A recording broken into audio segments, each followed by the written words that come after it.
Leo, let's start with the newspapers in the United States.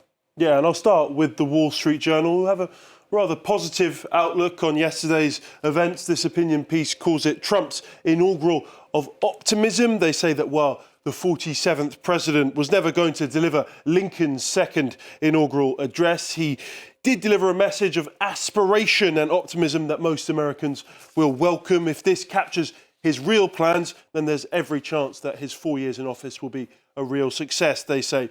This Washington Post opinion piece disagrees entirely, in urging the people to be neither euphoric nor despairing as Trump too will pass, adding that his second inauguration will be remembered as worse than 59 others, including his first, memorable only for its staggering inappropriateness. Interestingly, the same paper's editorial board were much more optimistic about yesterday's event, stressing the importance of giving Trump a chance. Over the next 4 years, they say, Americans want to move past their differences, build a more perfect country and improve life for everyone. To that extent, Trump can help to pull everyone together. The New York Times editorial board are far more outspoken in their views this morning, calling it Trump's opening act of contempt.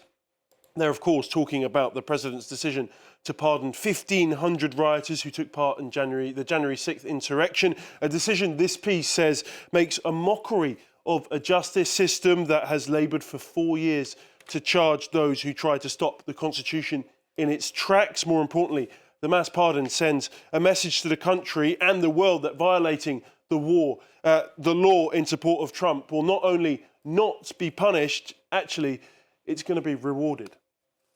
OK, well, let's move on from papers in the US. You've picked up on a number of articles in the Middle East, Leo. I'll begin in Israel, of course, one of the United States' great allies. Jerusalem Post leading with Trump's declaration that it was God who saved him. Even more interestingly than that on their front page, is Iran approaching its day of reckoning? Sometimes this year, negotiations will be held with the country, but for how long will Trump let them run before demanding concessions from Tehran? And who would attack Iran if negotiations fail? Just Israel or Israel alongside the US?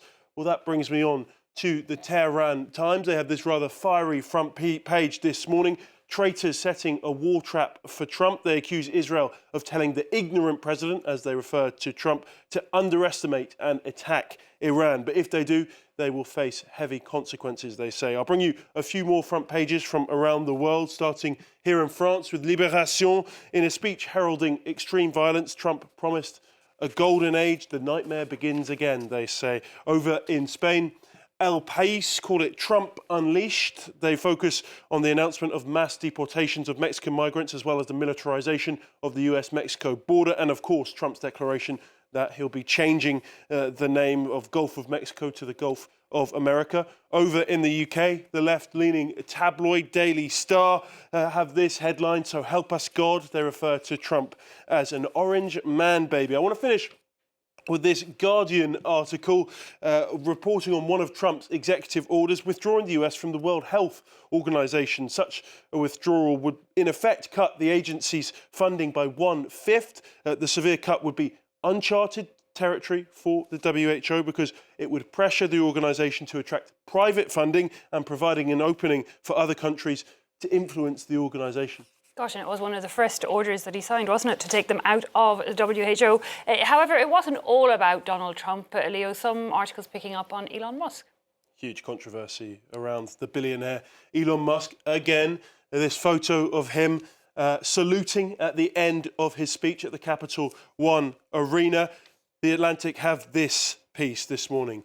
Did he actually do that? They're asking, did he actually Sieg Heil? Because according to them, it looked very much like a Nazi salute. According to this piece, there's two conclusions, but which one is it? A mask-off full Nazi moment or just a graceless tech baron not in full control of both of his arms and feelings? The author says that Musk hardly deserves the benefit of the doubt given his history and what we know about him. They conclude by saying that what is undeniable is that watching Musk do that on stage while thousands stood on their feet cheering was more than ominous. Across the internet, neo-Nazis are thrilled at what they believe is a direct signal. In many ways, it's a fitting spectacle to begin the second Trump administration, they say. A bunch of people arguing endlessly over something everyone can see with their own eyes. And as we can see in the Washington Post, Musk's start to life as a government representative has started rather roughly. Musk is heading the Department of Government Efficiency, but a lawsuit against it was filed within minutes of the inauguration on Monday. The 30-page lawsuit challenges the legality of the Government Advisory Committee. All of their meetings, including those conducted through electronic media, must be open to the public, the lawsuit states. So Musk under huge pressure just a few hours into the new presidency. A good start. And Leah, there was also another of his guests, his wife, taking a bit of attention away from him. Well, the New York Times have a full piece on, of course, Melania's hat, Melania's already iconic hat. They note in 1961, John F. Kennedy made a statement on Inauguration Day by taking his hat off. This time around, Melania Trump did so by keeping her hat on. Unsurprisingly, the internet had an absolute field day. I'll try and show you some of the best memes. This one comparing her to the Hamburglar, and I think you can say that the resemblance fairly uncanny. Another comparison as a character from the comic strip Spy v Spy. According to this tweet, she looked like the perfect ad for Pizza Hut. No one out-pizzas the Hut, not even Melania. And finally, this one shows what Melania's point of view must have been during the inauguration ceremony yesterday. I mean, that is a good point. It's just impressive that she managed to see out from beneath it. And even if I don't see you wearing one of those hats on air tomorrow, I'll be rather disappointed, I have to say. You will so. Leo, thanks a lot for that look at the international papers. Liam, we'll go in there.